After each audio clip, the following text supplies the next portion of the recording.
2025 has been an insane year for indie animation, and we need to talk about it. Like, genuinely, I don't think people fully understand how spoiled we are. Before we dive into this ranking, I need to make something crystal clear. I love and support every show on this list. Every single one. The fact that these creators poured their hearts, souls, countless hours, and often their own money into bringing these stories to life, that deserves respect and celebration, regardless of where they land in the rankings. So grab your snacks, get comfortable, and let's celebrate the absolute brilliance, creativity, and passion that defined indie animation this year. No matter where your favorite lands, just remember, we're all winning because these shows exist. Dinosaurs wielding magical elemental powers, fighting against alien invaders?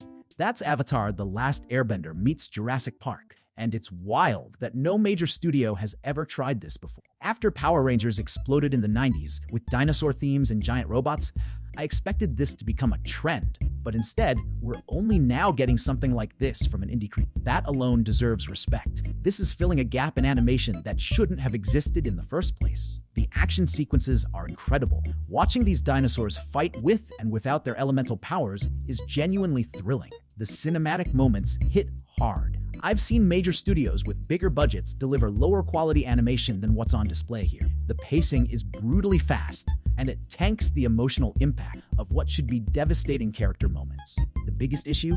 Talon's mother gets killed by Fury, and then like half a day later, Talon is totally cool with Fury being their teacher.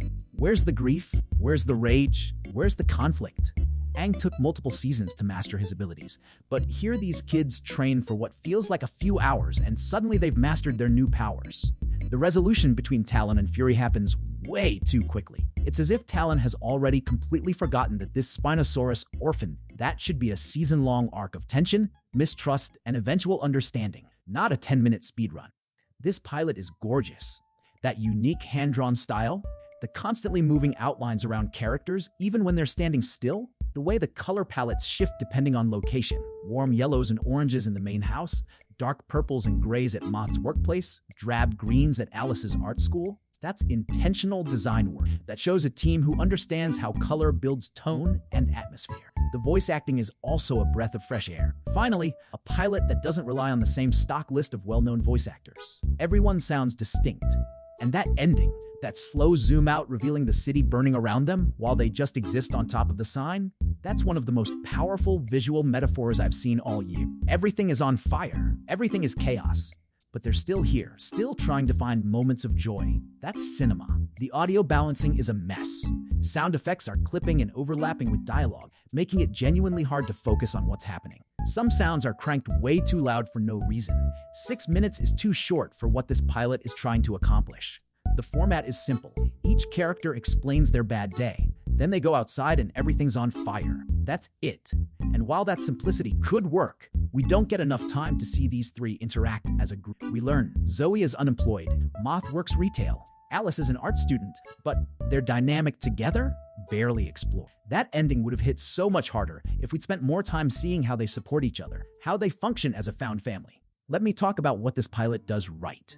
Because there's genuine craft here. The animation is outstanding, like genuinely impressive. It has this nostalgic quality that immediately transported me back to early 2000s Cartoon Network. That specific era where shows had personality and weren't afraid to be. The character designs are solid. They fit perfectly within the world around them, and they genuinely feel like characters that have existed for quite some time, not like they were just invented yesterday for this pilot. Plinko being yellow was a great color choice that makes him pop on screen. And Mark? Okay, Mark has this OD'd look. He kind of reminds me of those guys from Soul, which is weird but also weirdly charming.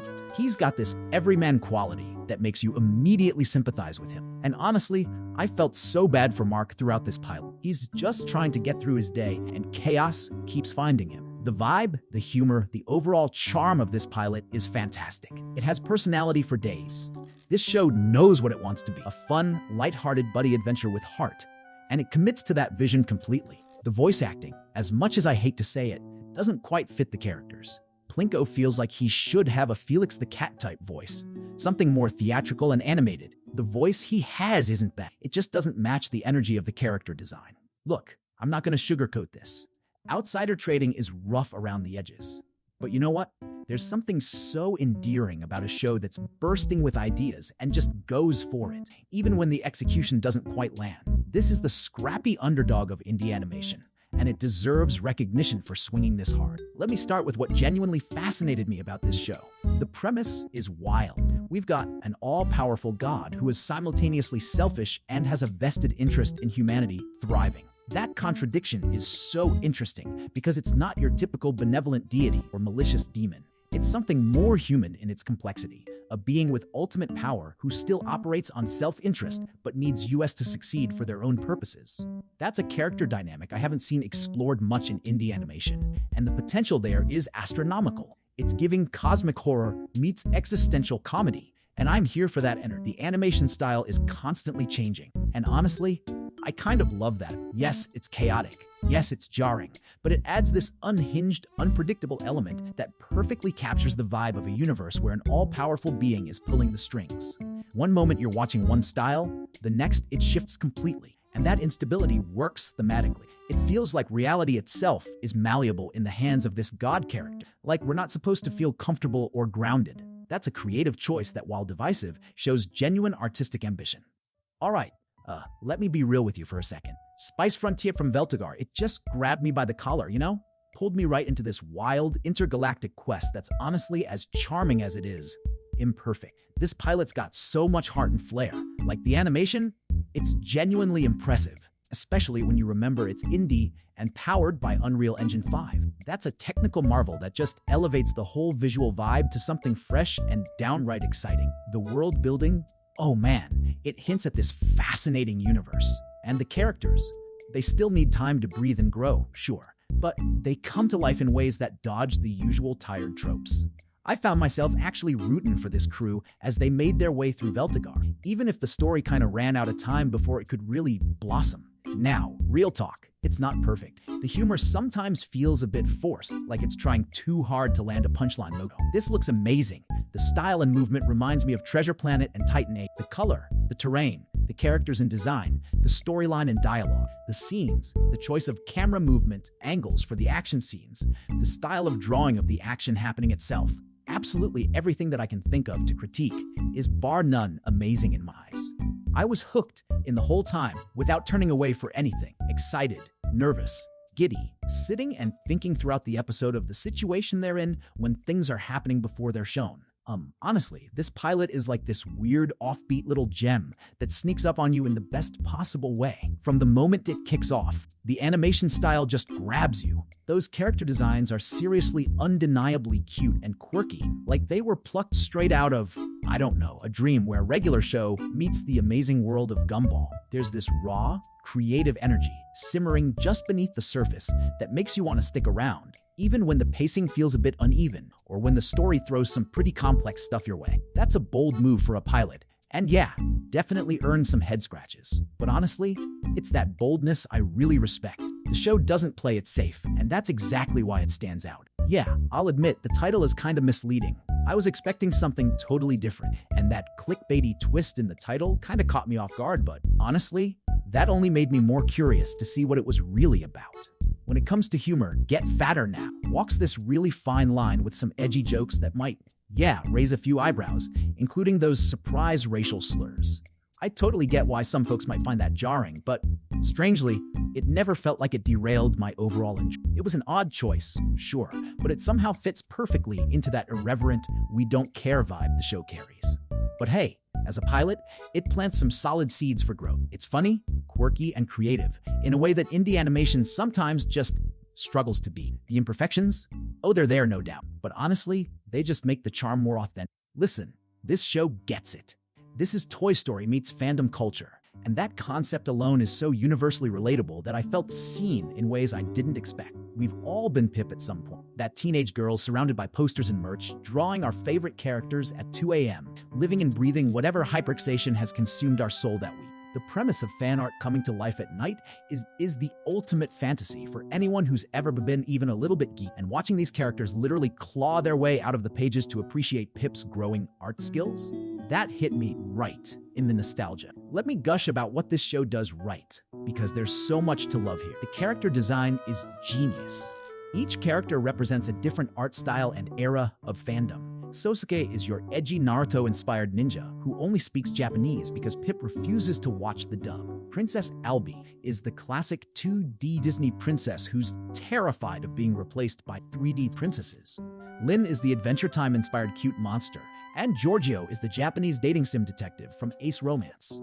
These aren't just random mashups, they're exact parallels to real franchises without using direct names, which is brilliant legal maneuver. And that Toy Story reference with Buzz and Woody music in the background? This show knows its audience, and it's not afraid to celebrate the media that inspired it. The way each character maintains their distinct art style while still looking cohesive in the same animation, that's incredibly difficult to pull off, and they make it look effortless. Heathens, a stylish bounty hunter adventure that proves Studio Psycho is absolutely paving the way for the future of indie animation. Listen, I need you to understand something. This pilot has an aesthetic that I've never seen before in indie animation, and I cannot stop thinking about it. It's like someone took Red Dead Redemption and Hollow Knight, threw them in a blender with some dark fantasy vibes, and created something completely unique. Hey, let me gush about what makes this pilot so special. The characterization is refreshing and enjoyable in ways I didn't expect. The trio we follow, these bounty hunters chasing hellhounds, they have this natural chemistry that makes every interaction feel genuine. Axel especially became my personal favorite almost immediately. There's something about the way these characters play off each other, the humor in their banter, the way they handle danger with this mix of competence and chaos, that just hooked me. The voice acting is spot on and genuinely funny, delivering lines with perfect timing that had me laughing out loud multiple times. While the style is immaculate and the characters are engaging, the world building leaves me with more questions than answers. And not always in a good way. I still don't fully understand the world they're operating in. What are these magic powers they have? What's the deal with the technology they use? How does this society function? A pilot should introduce the audience to what the series will be about. And while I got "they catch hellhounds," I don't have a clear sense of the stakes or the larger world these characters inhabit. I've been using this awesome tool called raster to vector.online. It turns your PNGs and JPGs into clean, scalable SVGs in seconds. You can pick faithful tracing for perfect accuracy or AI optimization for lighter, smoother results. It keeps transparency, handles gradients beautifully, and cuts file size by over 90%, all while staying sharp and editable in Figma or Illustrator. It's free, fast, and private. Links below. Seriously, try it out. Listen, this show is a masterclass in world building and atmosphere. This is a slow burn horror wrapped in a fairy tale, and it's the most patient show on this entire list. Let me tell you about the world building. Oh my god, the world building. Park Planet is one of the most fascinating dystopian settings I've seen this year. A twisted Disney nightmare where the entire economy revolves around a theme park that's literally poisoning everyone beneath it. All these princess motifs and aesthetics covering up this toxic corporate machine that's destroying lives. People are coughing up blue blood, the ocean is filled with garbage, and everyone's suffering so kids can have their magical moments. And the animation? Beautiful. Absolutely gorgeous. The mystery is incredible. Is that security robot screaming because it has organic components? Evangelion situation? Anyone? Is Frankie hallucinating way more than we think? That scene where she's watching a commercial in the dark with no lights on, fully believing Gwen is talking to her, and then Andy walks in and nothing is playing? That's chilling. The implications that Frankie's grasp on reality is basically non-existent. With more episodes, this could easily become one of the greatest indie animation ever made. The bones are perfect. It just needs time to breathe. Time to let us sit with these characters. Time to let the horror build instead of front-loading information. The show that took everything I thought I knew about magical girl anime, flipped it completely on its head. Pretty Pretty Please, I Don't Want to Be a Magical. Pretty Pretty Please wins through pure, unadulterated charm and subversive genius. This is the anti-magical girl show, and it's so smart about deconstructing the genre that I was grinning like an idiot the entire time. Let's talk about why this show is absolutely brilliant. Aika is the most relatable protagonist I've seen all year. She has all the energy of your classic bubbly anime protagonist. She's dramatic, she's over the top at school, she's got that infectious enthusiasm. But the second she has to be a magical girl, she wants nothing to do. And that contrast is comedy gold. She doesn't see the transformation as empowerment or liberation. She sees it as putting on a work uniform. The magical girl outfit isn't freedom, it's a burden. And that detransformation sequence? Chef's kiss.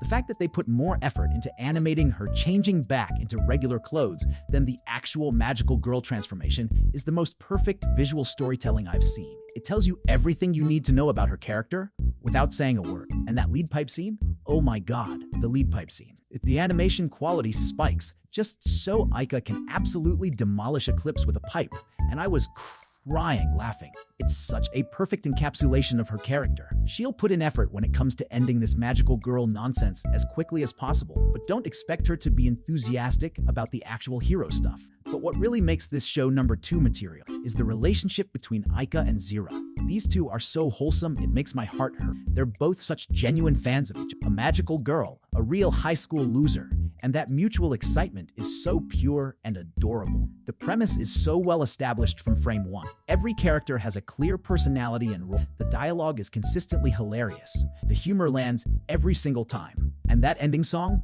It's got that nostalgic Disney Channel energy that just works. This show feels like a love letter to magical girl anime, written by someone who both adores and is exhausted by them. It's clever without being cynical, subversive without losing heart, and funny without sacrificing character. Look, I'm just gonna say it. The Gaslight District isn't just the best indie animation of 2025. It's a goddamn masterpiece that had no right going this hard. This is what happens when you let artists cook without compromise.